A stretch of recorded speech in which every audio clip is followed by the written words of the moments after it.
This is a podcast from Duncan Cartledge Online, the online resource for all construction professionals that's available 24/7. Now, please don't forget to subscribe at the place you usually get your podcasts so as not to miss a thing in this second series, as well as visiting our YouTube channel. Hello again and welcome to another podcast from Duncan Cartledge Online. As usual, Barney, my red Labrador, is here to keep his eye on proceedings. For reasons that I hope will become obvious, I've entitled this episode, You Say Tomato, I Say Tomato. In this episode, we'll have a look at what's in a name, ask the question, is the UK construction industry broken? And end with a Grenfell postscript.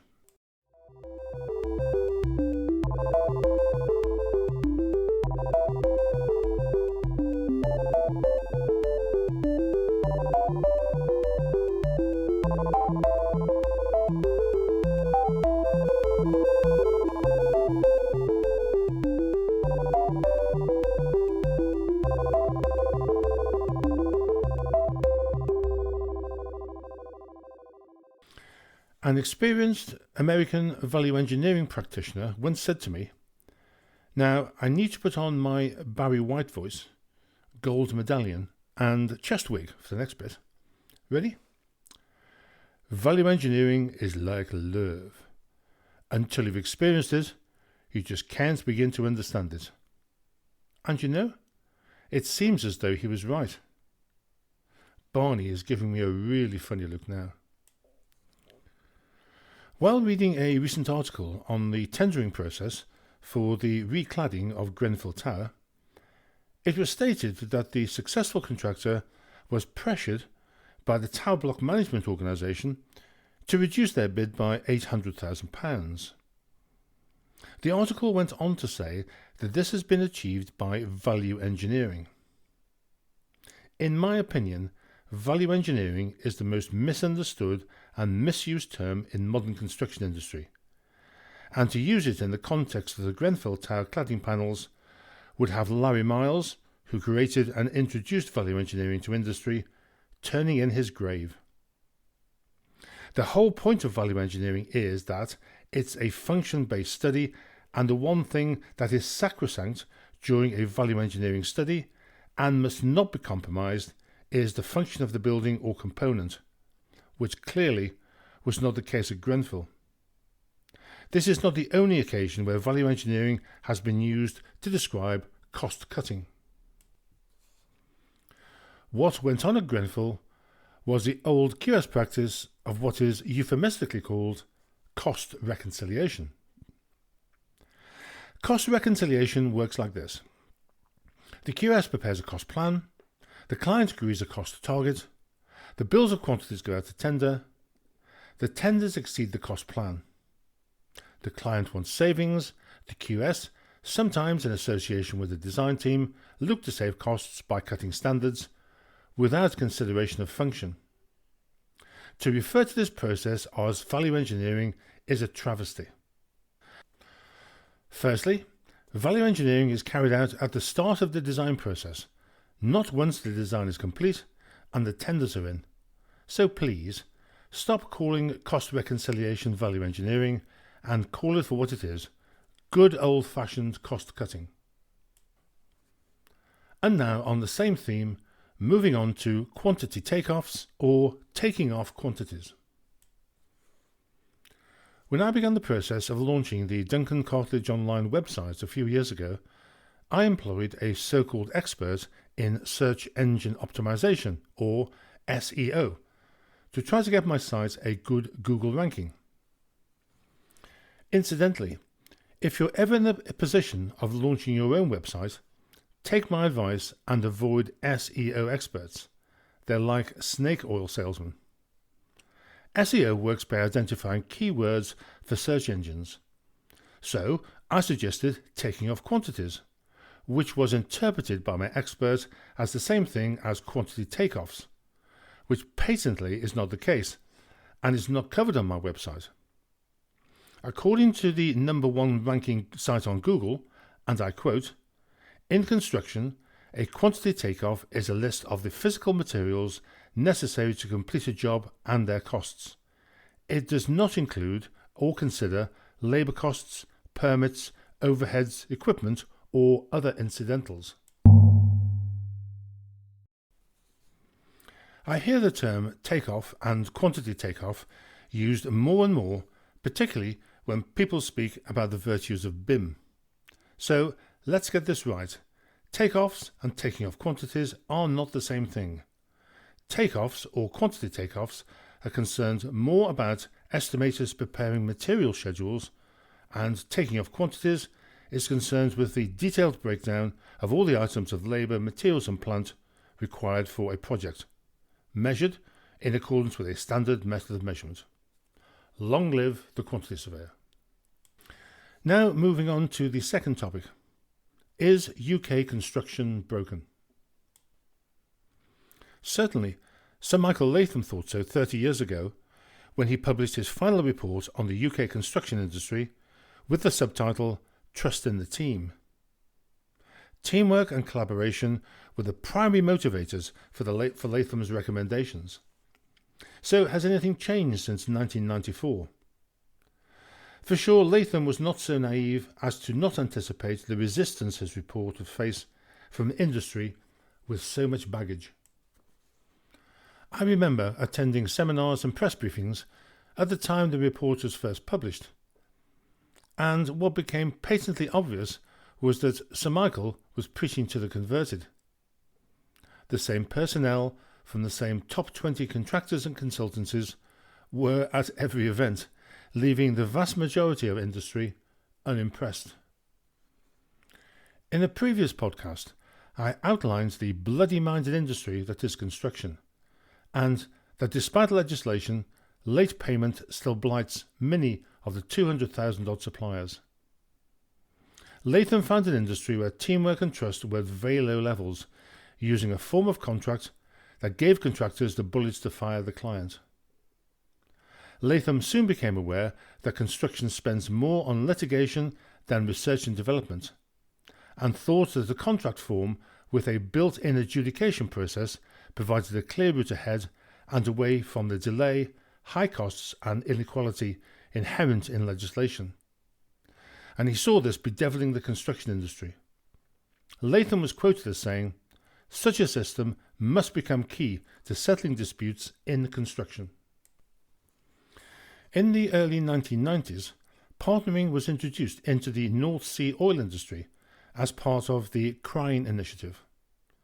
CRINE being an acronym for Cost Reduction in a New Era, to try to reduce conflict in North Sea oil production and make it profitable. On the whole, CRINE appears to have worked, and a significant number of quantity surveyors prefer a career in energy as they find it less adversarial compared with construction. Although, of course, the environment around fossil fuels has altered dramatically during the last 30 years. However, partnering, after initial enthusiasm, has not really been a game changer in construction due to the volatility of the workload. The profit margins for construction companies in today's marketplace are so thin that to take on contracts with a flying by the seat of your pants approach is tantamount to suicide. Has there ever been a greater need for effective risk analysis? Although in this crazy industry, contractors are often so desperate to maintain their cash flow, they are prepared to take on dodgy projects and ignore the risk. Building Magazine recently carried out an analysis of the profit made by some of UK's biggest builders.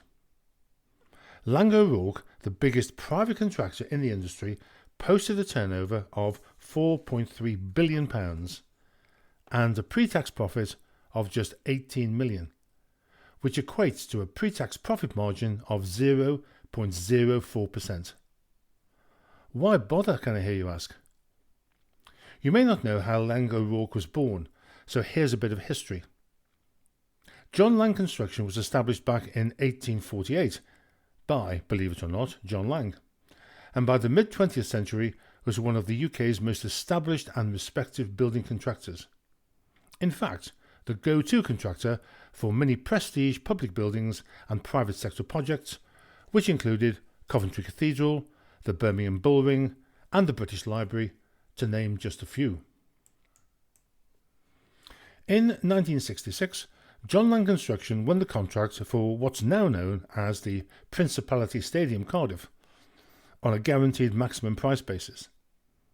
The new stadium was to have a sliding roof, and work started in 1997 and had to be complete for the Rugby World Cup in 1999. In what has since been called a mixture of naivety and arrogance, John Lang Construction failed to realise the risks involved in the construction of the complex roof mechanism and made a loss on the project of £26 million, or £61 million in today's value. Unfortunately, at about the same time, John Lang also were involved in a private finance initiative project, the £130 million National Physical Laboratory at Teddington, but had to abandon the project with losses of £79 million, or £185 million at today's value.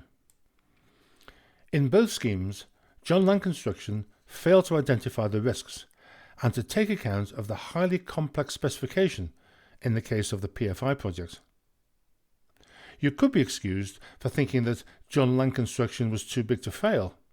Well, in 2001, as a direct result of these two losses, John Lang was sold to one of his concrete subcontractors, Ray O'Rourke, for £1 and quit construction to concentrate on property and house building.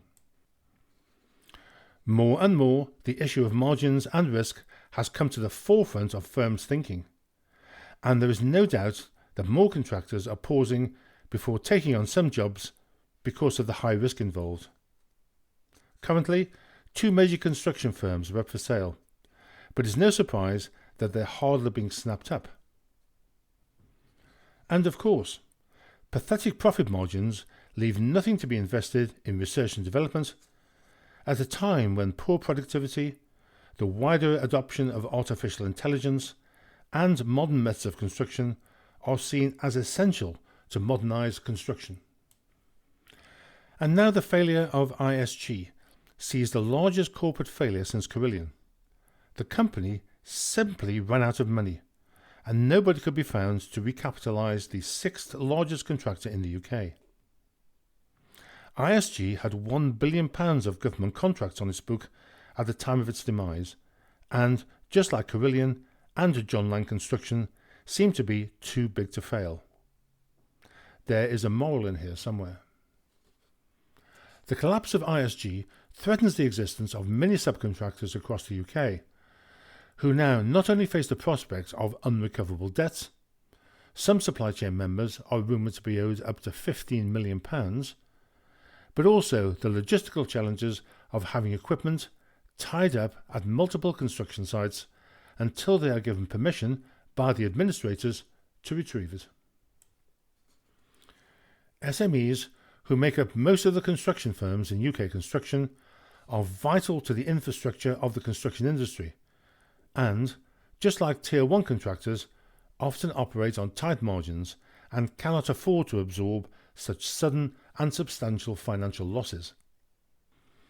And of course, there are the over 2,000 directly employed people who are now out of a job.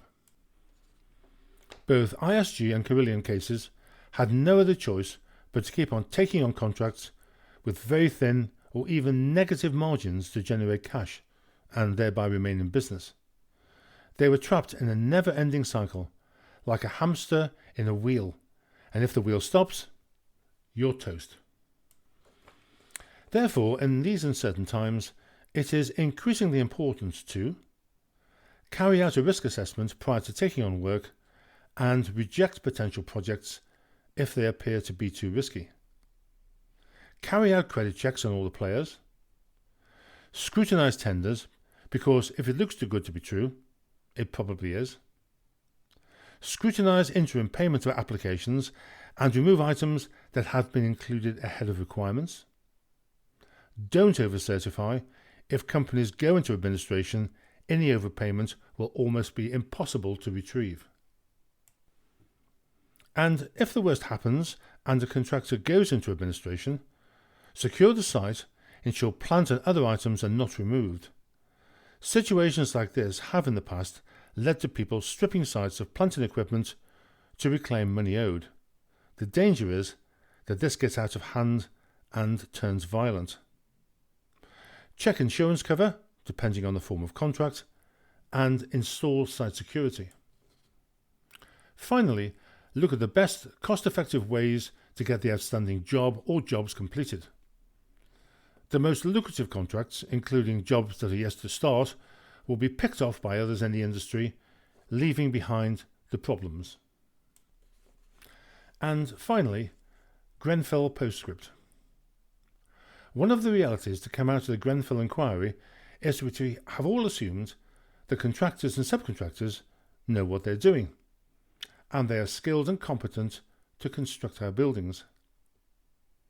However, the authors of the Grenfell report identified a raft of errors that led to the disaster, which they have attributed in the most part to incompetence, carelessness, as well as serious deficiencies in construction skill, knowledge and experience.